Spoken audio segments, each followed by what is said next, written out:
নমস্কার, আমি সুমিতা মা গুরুমা। আজকে বুদ্ধ পূর্ণিমা নিয়ে বিশেষ আলোচনা ভিত্তির অনুষ্ঠানটা আমি করব। সত্যি কথা বলতে কি, আমাদের বিভিন্ন পূর্ণিমা আছে আর অমাবস্যা আছে, কিন্তু এই বুদ্ধ পূর্ণিমার মাহাত্ম্য বৃহস্পতিবার পড়েছে। দেখুন কি বলছেন, লক্ষ্মীর পুজো বা পূর্ণিমা যেটা বৃহস্পতিবার পড়েছেন, আমাদের অর্থের দেবীকে লক্ষ্মী। তাহলে সেই দিনকার অনুষ্ঠান নিয়ে আজকে আমার অনুষ্ঠানে আপনারা মন দিয়ে শুনবেন কি কি বলছি, আর সামনে কিন্তু একটু খাতা পেন রাখবেন, আমি কিছু আপনাদের টিপস দেবো, টোটকা। আচ্ছা, প্রথমে বলি, বৃহস্পতিবার লক্ষ্মী পূর্ণিমা পড়েছে, সেই দিনকে কিন্তু লক্ষ্মী নারায়ণের পুজো করতে হবে। তা গৌতম বুদ্ধ, তাকেও তো আমরা নারায়ণ রূপেই জানি, তাই বলবো বৃহস্পতিবার লক্ষ্মী পুজো কীভাবে করবেন। আপনারা সকালবেলা গঙ্গায় স্নান করে আসবেন বৃহস্পতিবার। এইবার আপনারা এক পূর্ণ জল নেবেন, আমশখা দিয়ে, হত্যকি দিয়ে বা মাঝখানে একটা কলা দিয়ে আপনারা ঘট পাড়তে পারেন।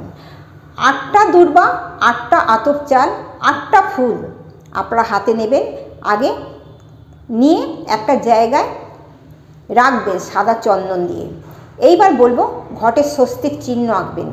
আপনার কামনা বাসনা জানিয়ে লক্ষ্মীর যে আমরা পুজো করব, পুষ্পাঞ্জলির মন্ত্র দেব, সেই জায়গাতে ওং রিং সিং কমলে কমলালয়ে প্রসীদ প্রসীদ মহালক্ষ্মী নম শ্রীং বলে আপনারা মনের কামনা, অর্থের জায়গায় আজকে প্রচুর মানুষ কষ্ট পাচ্ছেন, সেই অর্থের জায়গাটা যাতে ঠিক হয়, এই গৌতম বুদ্ধ পূর্ণিমা আমরা বলি, এটা বুদ্ধ পূর্ণিমা মানে গৌতম বুদ্ধ, সেই বুদ্ধ পূর্ণিমার দিন কিন্তু আমরা লক্ষ্মী পুজো করব। নারায়ণ পুজো হবে, সত্যনারায়ণের পুজো হবে। এইবারে বলবো যে টোটকাটার কথা অবশ্যই রাখবেন। কিছুটা মটর ডাল নেবেন, কিছুটা আতপ চাল নেবেন, কিছুটা ধান নেবেন। আপনার নিজের মনের কামনা বাসনা জানিয়ে অর্থের জায়গাটা, বিশেষ করে বলবো অর্থের জায়গা। দেখুন, অর্থ না থাকলে কোনো কাজ সুসম্পন্ন হয় না, যে কোনো কাজের বাধার সৃষ্টি হয় কিন্তু অর্থ। সেই অর্থর জন্যে আপনি কি কামনাটা করবেন, যে সারা বছর যাতে আমার সংসার দুধের হাতে থাকে, চারিদিক দিয়ে, ঠিক ঘটের চারিদিক দিয়ে আপনার কামনা বাসনা 7 বার বলবেন, 7 বার। আমরা 7টা লক্ষ্মীর নাম জানি, 7টা লক্ষ্মীর নাম করে আপনি দেবেন, দেখবেন আপনার মনোকামনা পূর্ণ হবে। এইবার বলবেন ওইটা যে রইল, পরের দিন কি করব, আপনার লক্ষ্মীর ঘট পাতা রইল। আপনার 12 মাসে লক্ষ্মী পুজো করেন, যেহেতু শুক্লপক্ষের বৃহস্পতিবার পড়েছে, এইবার এইটা দিয়ে যেভাবে আপনারা যা 5 ফল 7 ফল দিয়ে আপনারা নৈবেদ্য করবেন, কিন্তু মটর ডাল আতপ চাল দিতে ভুলবেন না নৈবেদ্যতে। এইবার একটু জল পান দেবেন, জল একটু পান দেবেন। মা লক্ষ্মী কিন্তু পান খেতে ভীষণ ভালোবাসে, আর ঘটের মধ্যে অতি অবশ্যই একটা পদ্ম ফুল দেবেনই দেবেন, কারণ মা লক্ষ্মী কিন্তু বিরাজমান পদ্ম ফুলের উপর। তাই বলবো এই যে টোটকাটা বললাম, এইবার শুনুন, এই মটর ডাল আতপ চাল আর ধান যে কিছুটা ছড়িয়ে দেবেন ঘটের পাশে, সেটা কিন্তু কিছুটা না হলেও, সবটা না হলেও কিছুটা আপনি হাতে নেবেন, নিয়ে পায়রাকে খাওয়াবেন, কিন্তু কাককে খাওয়াবেন না। আর কিছুটা গঙ্গার জলে বা আপনার প্রতিষ্ঠিত কোনো পুকুর যদি থাকে সেখানে দেবেন। আপনাদের অর্থের জায়গাটা, কারণ বহু মানুষ আমাকে ফোন করে বলেন, ইউটিউব চ্যানেল দেখেন তো, যে মা অর্থ কষ্টে অনেক ভুগছি। আমি পরপর অনুষ্ঠানগুলো বলবো আর কি কি করবেন। এইবার কি করবেন, যদি মনে করেন আরেকটু কিছু বাড়তি কিছু শুনবো মায়ের কাছ থেকে, বাড়তি শুনতে গেলে মাকে একটু চন্দ্রমা, যেহেতু আমাদের চন্দ্র মা, সেই চন্দ্র হচ্ছে মাতা, তার জন্যে কিন্তু আপনারা একটু পায়েস রান্না করবেন।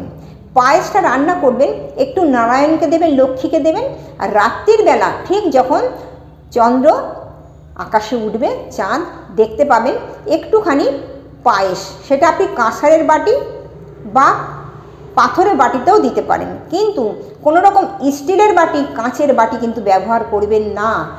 এখানে কাঁসার, পিতল, পাথরের জায়গাটাই নির্ধারিত রয়েছে।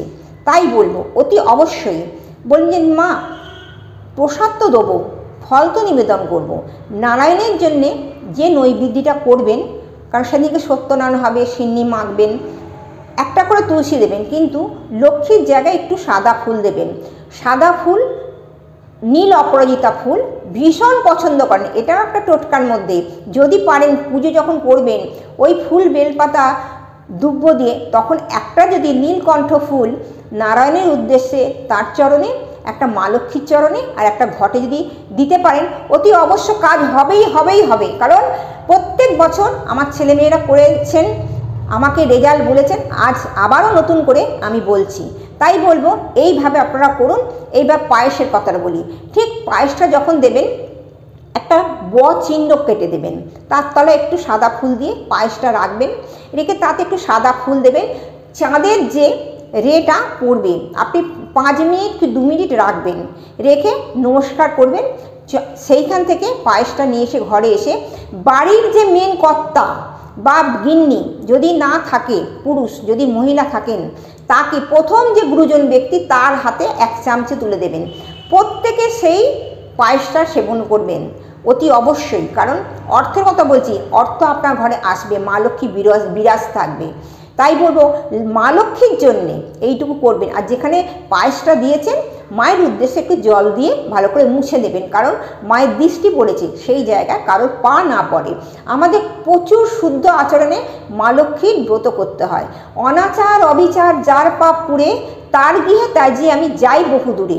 আপনারা পাঁচালি নিশ্চয়ই পড়বেন, সব পুজোর শেষে পুষ্পাঞ্জলি দেবেন, পাঁচালি পড়বেন আর শ্রীং মন্ত্রটা 10 বার বলবেন।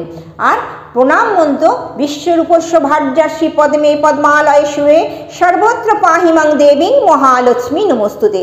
হে মা লক্ষ্মী, আমার যদি কোনো ভুল ত্রুটি হয়ে থাকে আমায় তুমি ক্ষমা করো। দেখুন মা সন্তানকে ক্ষমা নিশ্চয়ই করবে। তাই বুদ্ধ পূর্ণিমার দিনকে এই পুজোটা করুন, সারা বছর ধরে আপনাদের নিশ্চয়ই ভালো কাটবে। পরের এপিসোডে আমি আমার অনুষ্ঠানে অনেক কিছু বলতে থাকবো। নমস্কার, জয় মা।